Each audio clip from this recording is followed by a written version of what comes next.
제가 한번 여러분들에게 질문을 할 테니까 한번 대답을 해보시기 바랍니다. 여러분들은 다윗이 되고 싶으십니까? 골리앗이 되고 싶으십니까? 대답을 다시 한번 여쭤보겠습니다. 여러분들은 다윗이 되고 싶으십니까? 아니면 골리앗이 되고 싶으십니까? 네, 다윗이 되고 싶죠. 근데 정말이십니까? 그러면 질문을 좀 바꿔가지고요. 나의 자녀가 골리앗이 되길 원하십니까? 다윗이 되길 원하십니까? 다윗입니까? 그러면 다시 한번 바꿔보겠습니다. 그렇다면 여러분들은 강한 사람이 되고 싶으십니까? 아니면 약한 사람이 되고 싶으십니까?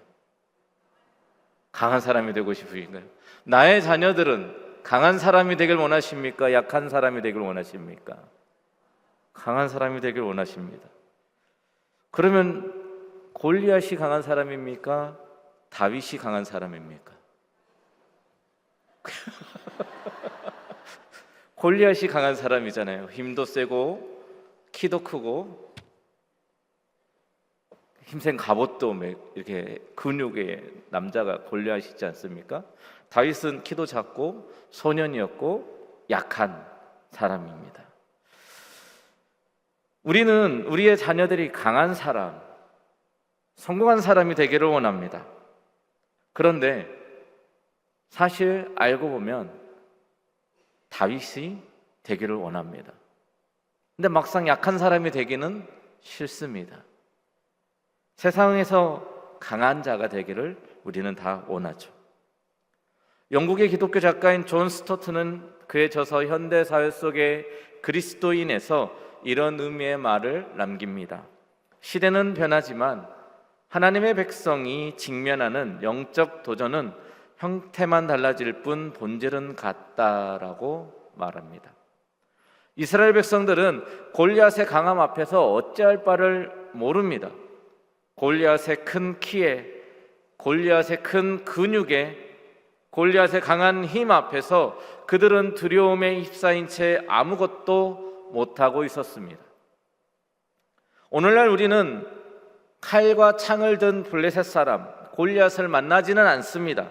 그러나 여전히 우리 앞에는 거대한 골리앗들이 서 있습니다. 경제적 불안이라고 하는 골리앗, 질병과 노년이라고 하는 골리앗, 자녀 문제라는 골리앗, 그 외 여러 가지 문제들이 우리 앞에 골리앗처럼 서 있습니다. 특별히 우리 성도님들은 젊은 세대보다 더 많은 현실의 무게를 짊어지고 살아갑니다. 앞으로 어떻게 살아가야 하나? 우리 자녀들은 믿음을 지킬 수 있을까? 내 건강은 괜찮을까? 등등 거대한 골리앗 앞에서 우리는 어찌할 바를 모릅니다. 오늘 본문 말씀은 골리앗 한 사람의 이야기가 아닙니다. 골리앗의 시대를 살아가는 성도들이 어떻게 믿음으로 승리할 것인가를 보여주는 말씀입니다. 많은 신학자들은 사무엘상 17장을 단순한 전쟁 이야기로만 보지 않습니다. 하나님의 주권과 인간 믿음이 세상의 힘과 충돌하는 사건으로 봅니다. 오늘 우리 삶 역시 골리앗의 시대를 살아가고 있습니다. 그리고 그 골리앗의 두려움 앞에 갈등합니다. 힘들어합니다. 그러나 하나님은 오늘 본문 말씀 속에서 다윗의 믿음을 통하여 우리에게 어떻게 하면 승리할 수 있는지 방법을 말씀해 주시고 계십니다. 오늘 말씀을 통하여서 우리가 한번 어떻게 이 골리앗의 시대에 승리할 수 있는지 함께 살펴보고자 합니다. 첫 번째, 골리앗 시대에는 하나님의 방법을 붙들어야 한다라는 사실입니다. 사울은 다윗에게 자신의 갑옷을 입혀줍니다. 오늘 본문 말씀 39절 말씀 우리 한번 함께 살펴보겠습니다. 다윗이 칼을 차고 익숙하지 못함으로 시험적으로 걸어보다가 사울에게 이르되 익숙하지 못하니 이것을 입고 가지 못하겠나이다 하고 곧 벗고라고 기록합니다. 여러분, 사울은 인간적으로 최선을 다한 것입니다. 전쟁에는 창과 칼과 갑옷이 필요합니다. 너무나도 당연한 이야기입니다. 그것이 있어야 강해질 수 있고 싸울 수 있습니다. 나에게 강한 무기, 강한 방패, 좋은 갑옷이 있어야 싸움에서 이길 수 있다라고 생각을 합니다. 그런데 이러한 것들은 사실 더 큰 힘 앞에 아무런 쓸모가 없습니다. 더 뛰어난 무기 앞에서는 아무런 쓸모가 없다라는 말입니다. 요즘 세상에 효능이 뛰어난 무기들이 참 많이 있습니다. 아이언돔을 구축하고 스텔스 기능을 가지고 있다고 하지만 더 강한 무기인 핵무기 앞에서는 다 무용지물입니다. 나에게 권력이 있다고 한들 더 크고 높은 권력 앞에서는 힘을 잃을 수밖에 없습니다. 내가 아무리 돈이 많다 하더라도 나보다 더 돈이 많은 사람 앞에서는 그저 나는 더 작은 사람일 뿐입니다. 그래서 우리는 끊임없이 더 많은 권력을 추구하고 더 많은 돈만을 찾아가려고 합니다. 그런데 다윗은 그것을 벗어버렸습니다. 왜냐하면 전쟁의 승리가 갑옷에 달려있지 않다는 것을 알았기 때문에 그렇습니다. 사실 이미 그 무기들을 가지고 나간다고 한들 골리앗을 이길 수 있는 절대적인 무기가 아니기도 했습니다. 그리고 다윗에겐 가장 강한 무기가 따로 있었습니다. 그것은 무엇입니까? 사무엘상 17장 37절과 40절 말씀을 우리가 함께 한번 읽어보도록 하겠습니다. 시작. 또 다윗이 이르되 여호와께서 나를 사자의 발톱과 곰의 발톱에서 건져내셨은즉 나를 이 블레셋 사람의 손에서도 건져내시리이다. 또 가지고 시내에서 매끄러운 돌 5을 골라서 자기 목자의 제구 곧 주머니에 넣고 손에 물매를 가지고 블레셋 사람에게로 나아가니라. 아멘. 다윗은요, 자신이 평소에 자주 사용하던 무기를 들고 블레셋 사람, 즉 골리앗 앞에 나아갔습니다. 주석을 살펴보면 다윗이 갑옷을 벗은 사건을 인간의 군사력보다 하나님의 능력을 신뢰하는 상징적인 행동이다라고 설명합니다. 즉 다시 말하면 다윗이 자신이 평소에 사용하던 막대기와 물맷돌을 가지고 골리앗 앞에 나아간 것은 하나님을 신뢰하는 가장 대표적인 모습이다라고 말할 수 있습니다.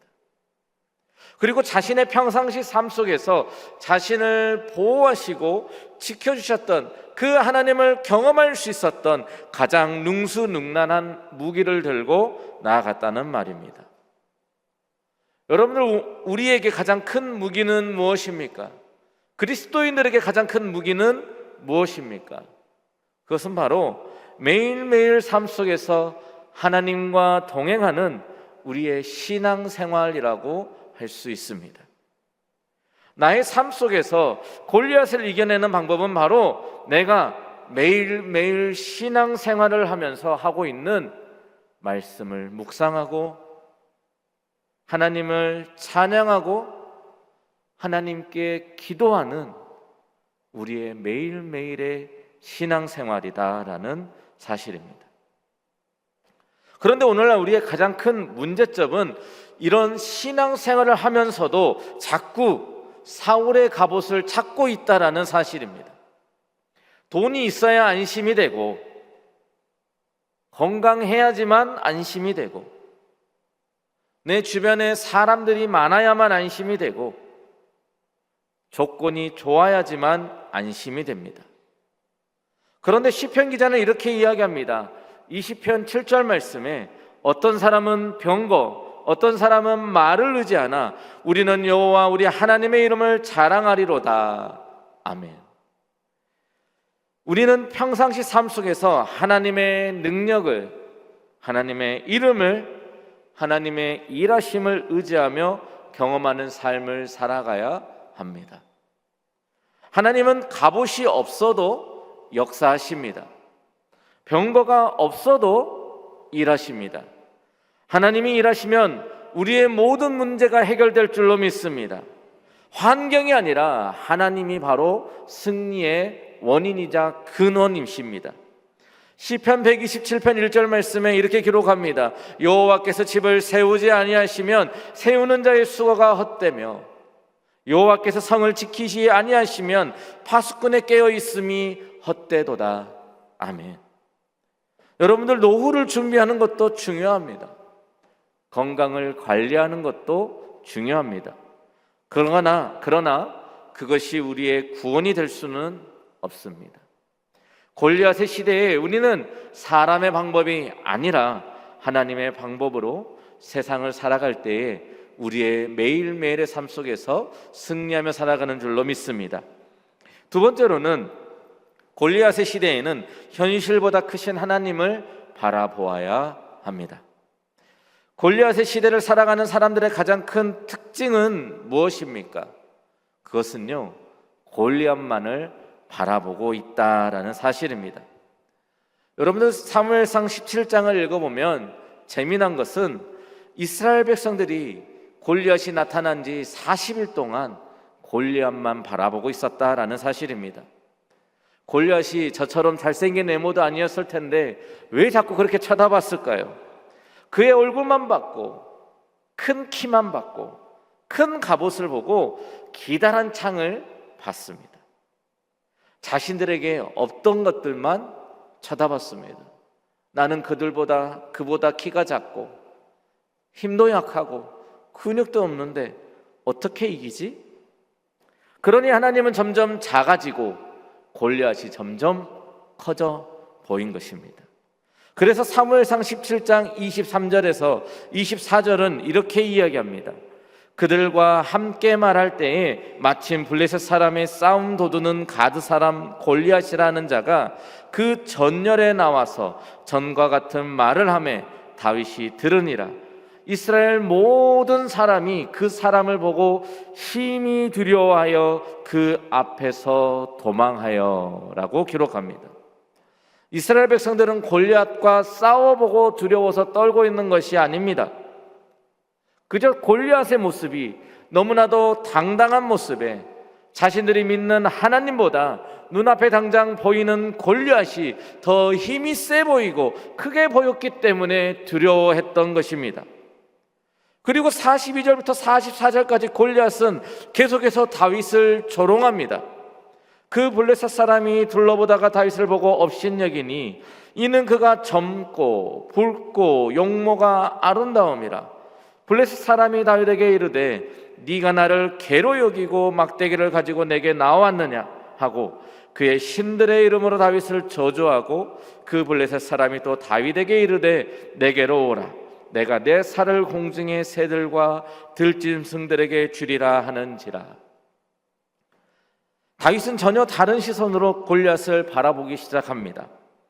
골리앗의 눈에 보이는 것은 뭐였냐면 다윗의 연약함 뿐이었습니다. 고생이나 싸움은 전혀 해본 것 같지 않은 용모. 뭐라고 표현하고 있습니까? 젊고 붉고 용모가 아름답다라고 하죠.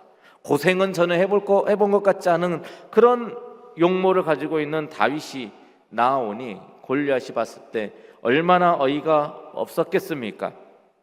골리앗 입장에서는 어른과 유치원생이 싸우는 그런 느낌이었을 것입니다. 그러나 다윗은 그런 골리앗을 바라보고 있지 않았습니다. 다윗은 지금까지 자신과 함께 하셨던 하나님, 자신을 지금까지 인도하셨던 하나님, 자신을 지키시고 보호하셨던 하나님을 바라보고 있었습니다. 그래서 45절 말씀처럼 고백합니다. 우리 한 목소리로 다 함께 고백해 보겠습니다. 시작. 다윗이 블레셋 사람에게 이르되 너는 칼과 창과 단창으로 내게 나아오거니와 나는 만군의 여호와의 이름 곧 내가 모욕하는 이스라엘 군대의 하나님의 이름으로 내게 나아가노라. 아멘. 여기서 우리는 다윗과 골리앗의 결정적인 차이를 발견할 수 있습니다. 골리앗은요, 자신이 가지고 있는 뛰어난 장점들이 있었습니다. 하지만 자신에게 그러한 장점을 주신 하나님을 바라보지 못했습니다. 다윗은 키도 작고 연약한 소년이었지만 자신의 삶 속에서 자신을 강하게 만드셨던 하나님을 바라보았습니다. 다윗은 현실 너머에서 역사하시는 하나님을 바라보고 있었습니다. 여러분들, 다윗은 골리앗이 작다고 말한 적이 없습니다. 골리앗은 실제로 거대했습니다. 골리앗은 실제로 강했습니다. 믿음은요, 현실을 부정하는 것이 아닙니다. 우리의 현실을 먼저 인정하지만 현실보다 크신 하나님을 믿고 인정하는 것입니다. 그것이 바로 믿음입니다. 우리는 병원 진단서를 보면 병이 크게 보입니다. 내 통장 잔고를 보면 경제적인 문제가 크게 보입니다. 자녀의 모습을 보면 걱정이 크게 보입니다. 뉴스를 보면 세상이 어떻게 될지 너무 불안해 보입니다. 저도 한때 그런 생각을 한 적이 있습니다. 지금 우리가 사는 세상도 마지막 시대를 살아간다라고 하는데, 내가 자녀를 낳아서 나의 자녀들이 사는 시대에는 신앙을 지키는 것이 얼마나 더 어렵고 힘든 세상을 살아갈 텐데 자녀를 낳는 것이 과연 옳을까라는 고민을 할 때가 있었습니다. 그런데 그것은 어리석은 생각이죠. 매우 인간적인 생각입니다. 하나님은 사자 동물 속에서도 하나님을 믿고 의지하고 의뢰했던 다니엘을 지키셨던 분이십니다. 그런 하나님이 바로 우리의 하나님이십니다. 우리가 어느 곳에 있든지 믿음을 가지고 살아간다면 우리의 삶을 보호하고 지켜주실 줄로 믿습니다. 그렇게 우리는 우리의 자녀들에게 다른 무엇보다도 하나님을 믿는 믿음을 전해주고 가르쳐 주어야 합니다. 그렇습니다. 믿음의 사람은 현실만 보는 사람이 아닙니다. 그렇다고 현실을 떠나서 사는 사람도 아닙니다. 현실 속을 살아가면서도 하나님을 바라보는 사람이 바로 믿음의 사람들입니다. 이스라엘 백성들은 애굽을 떠나와서 가데스바네아에 이르러 가나안 땅을 정탐하기 위하여 12명의 정탐꾼을 보냈습니다. 그 땅을 보고 온 10명의 정탐꾼들은 민수기 13장 33절 말씀에 이렇게 이야기를 합니다. 거기서 네피림 후손인 아낙 자손의 거인들을 보았나니 우리는 스스로 보기에도 메뚜기 같으니 그들이 보기에도 그와 같았을 것이니라. 가나안 땅의 거민들을 보니까 오늘 본문 말씀에 나오는 골리앗처럼 키도 크고 힘도 세 보였습니다. 근데 여호수아와 갈렙은 어떻게 이야기합니까? 우리 다 함께 민수기 14장 9절 말씀을 한 목소리로 읽어보겠습니다. 시작. 백성을 두려워하지 말라. 그들은 우리의 먹이라. 그들의 보호자는 그들에게서 떠났고 여호와는 우리와 함께 하시느니라. 그들을 두려워하지 말라 하나. 아멘. 아멘입니까? 그들은 뭐라고 합니까? 우리의 먹이라. 그렇습니다. 왜 그렇습니까? 여호와 하나님께서 우리와 함께 하시기 때문에 그렇습니다. 다윗이나 여호수아와 갈렙이 힘센 골리앗과 가나안 사람들을 무시한 것이 아닙니다. 단지 골리앗보다 하나님이 더 크시다는 사실을 믿었던 것입니다. 사랑하는 성도 여러분, 우리의 문제는 골리앗이 너무 큰 것이 아닙니다. 우리의 시선이 자꾸 골리앗에 머물러 있는 것이 바로 문제입니다. 골리앗만 너무 오래 바라보면 자꾸 나의 연약함만이 생각이 나서 두려움이 커집니다. 나의 환경을 자꾸 바라보면 부족한 것들만, 없는 것들만 보여서 낙심이 됩니다. 그러나 우리의 시선을 들어 하나님을 바라보면 우리의 믿음이 커지고 굳건하여진 줄로 믿습니다. 이사야서 26장 3절 말씀은 이렇게 이야기합니다. 주께서 심지가 견고한 자를 평강하고 평강하도록 지키시리니 이는 그가 주를 신뢰함이니이다. 아멘. 예수님은 우리를 대신하여 죄와 사망이라고 하는 골리앗과 싸우셨습니다. 겟세마네 동산에서 예수님은 십자가를 지셔야 하는 너무나도 큰 골리앗 앞에서 힘들어하셨습니다. 하지만 그때 예수님은 하나님께 기도하셨습니다. 마태복음 26장 39절 말씀에 조금 나아가사 얼굴을 땅에 대시고 엎드려 기도하여 이르시되 내 아버지여 만일 할만하시거든 이 잔을 내게서 지나가게 하옵소서. 그러나 나의 원대로 마시옵고 아버지의 원대로 하옵소서 하시고 라고 기도하십니다. 예수님께서는 더 큰 골리앗 앞에서 자신의 원대로가 아닌 아버지의 원대로 이루어지기를 기도하셨습니다. 여러분, 하나님의 평강은 문제가 없어질 때 오는 것이 아닙니다. 문제보다 크신 하나님을 바라볼 때 찾아옵니다. 그때의 나의 모든 근심과 걱정보다 크신 하나님께서 그 모든 문제들을 싹 사라지게 하실 줄로 믿습니다. 골리앗 시대를 살아가는 우리 오mon양제교회 모든 성도님들은 현실을 외면하는 사람이 아니라 현실보다 더 크신 하나님을 바라볼 수 있기를 간절히 바랍니다. 마지막으로 세 번째로는 골리앗 시대에는 행동하는 믿음이 필요합니다. 다윗과 이스라엘 군대에서 가장 큰 차이점이 무엇입니까? 둘 다 같은 하나님을 믿었고, 둘 다 같은 전쟁터에 있었고, 둘 다 같은 골리앗을 바라보았습니다.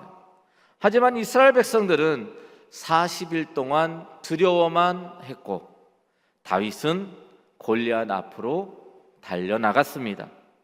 그 차이는 바로 행동하는 믿음입니다. 46절 말씀입니다.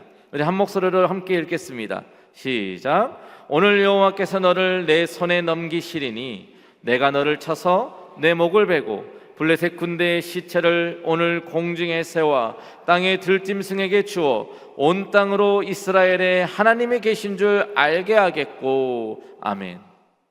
여러분들, 다윗은 아직 승리를 맛보지 못했습니다. 여전히 골리앗은 내 눈앞에 서 있었습니다. 상황은 아무것도 바뀌지 않았습니다. 하나님의 방법으로 믿음의 선포를 하고 하나님을 바라보고 현실을 살아가도 지금 현재 내 삶의 문제는 바뀐 것이 하나도 없습니다.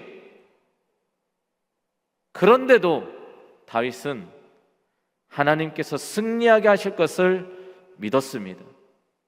그리고 그 믿음을 곧 행동으로 이어나갑니다. 48절 말씀입니다. 다 같이 한 번 더 읽겠습니다. 시작. 블레셋 사람이 일어나 다윗에게로 마주 가까이 올 때에 다윗이 블레셋 사람을 향하여 빨리 달리며. 아멘. 여러분, 이 장면을 한번 상상해 보십시오. 이스라엘 군대는 뒤에서 바라보고 있습니다. 사울왕도 바라보고 있습니다. 나의 형들도 바라보고 있습니다. 눈앞에는 거대한 골리앗이 서 있습니다. 그런데 어린 목동 하나가 그 거인을 향하여 달려나갑니다. 세상 사람들의 눈에 이 목동의 달려나감은 얼마나 무모해 보였을까요? 왜 저렇게까지 하지? 싶었을 겁니다. 굳이 저래야 하나? 다른 방법은 없나?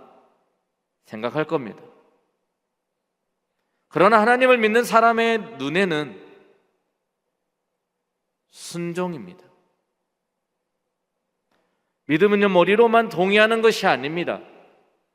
믿음은 내 발걸음 한 걸음 한 걸음으로 증명이 되는 것입니다. 많은 사람들이 하나님을 믿는다라고 말합니다. 하지만 행동하지 못합니다.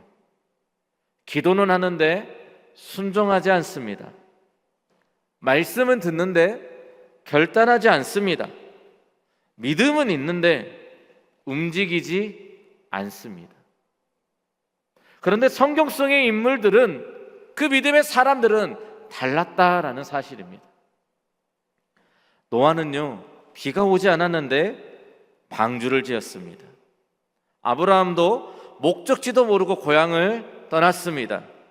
이스라엘 백성들도 거세게 흐르는 요단 강물에 첫 발을 내디뎠을 때에 요단 강물이 갈라졌습니다. 다윗은 골리앗이 아직 멀쩡히 살아있고 서 있는 그 상태에 달려나갔습니다.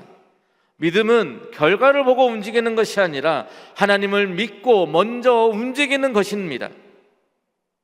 오래전에 개봉한 영화 에반올마이티라는 영화가 있습니다. 이 영화는 현대판 노아라고 하는 별명을 가진 영화였습니다.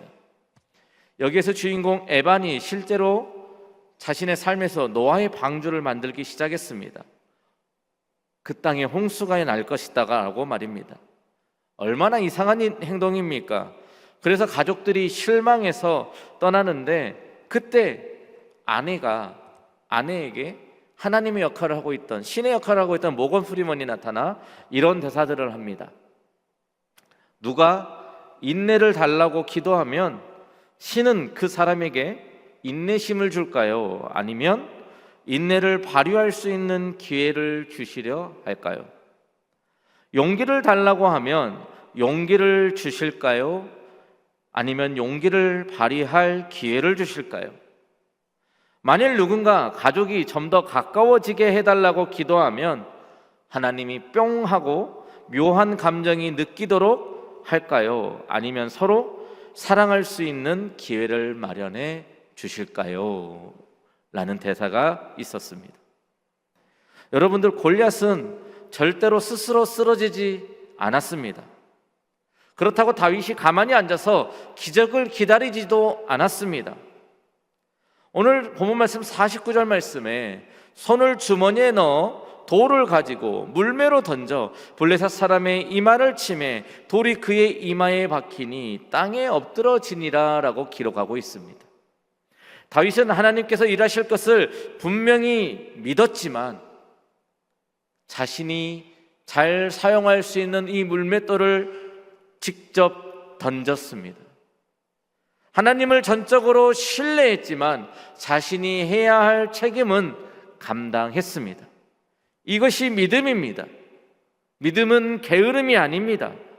믿음은 하나님을 의지하며 내가 해야 할 순종을 감당하는 것입니다. 골리앗의 시대를 살아가는 우리에게 필요한 것은 더 큰 힘이 아닙니다. 더 좋은 조건도 아닙니다. 하나님을 신뢰하며 매일매일 한 걸음 한 걸음 걸어가는 순종하는 믿음입니다. 행동하는 믿음입니다. 기도해야 할 일이 있다면 기도하십시오. 용서해야 할 사람이 있다면 용서하십시오. 도전해야 할 일이 있다면 믿음으로 시작하십시오. 멈춰 서 있는 신앙인이 아니라 앞으로 나아가는 움직이는 신앙인, 행동하는 신앙인이 되시기를 간절히 바랍니다. 그때 하나님께서 다윗의 물맷돌을 사용하셨던 것처럼 우리의 작은 순종을 사용하셔서 우리의 인생의 큰 골리앗들을 무너뜨리실 줄로 믿습니다. 사랑하는 온양제일교회 성도 여러분, 기독교 작가 필립 얀시는 그에 져서 놀라운 하나님의 은혜에서 이런 말을 합니다.